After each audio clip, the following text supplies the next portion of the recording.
বিশ্বনবী পাগলের মতো একবার হাউজে কাউসারে যাবেন, একবার সিরাতে যাবেন, একবার পুলসিরাতের দিকে, একবার হাউজে কাউসারের দিকে পাগলের মতো দৌড়াতে থাকবেন।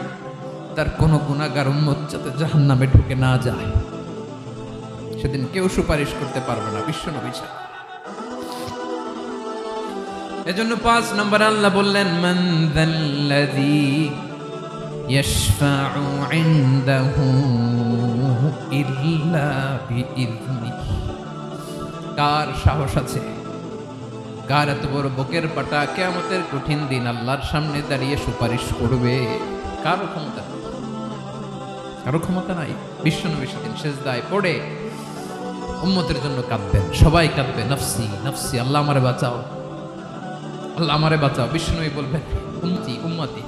বিশ্বনবী আমার জন্য কাঁদবেন, আপনার জন্য কাঁদবেন, আমাদের জন্য সেদিন কেঁদে কেঁদে জাহান্নামের দরজায় দাঁড়িয়ে আমাদেরকে টেনে টেনে জান্নাতে ঢুকাবেন।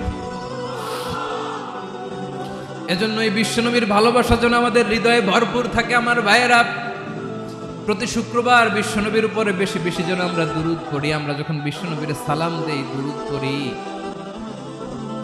একদল স্পেশাল ফেরেশতা আছে যারা বিশ্বনবীর দুরূদটা নিয়ে সরাসরি বিশ্বনবীর রওজায় যায়, যে বলে অমুকের বেটা অমুক আপনারে সালাম দিয়েছে। বিশ্বনবী নিজ কবরের থেকে নিজেই সালামের উত্তর দেয়।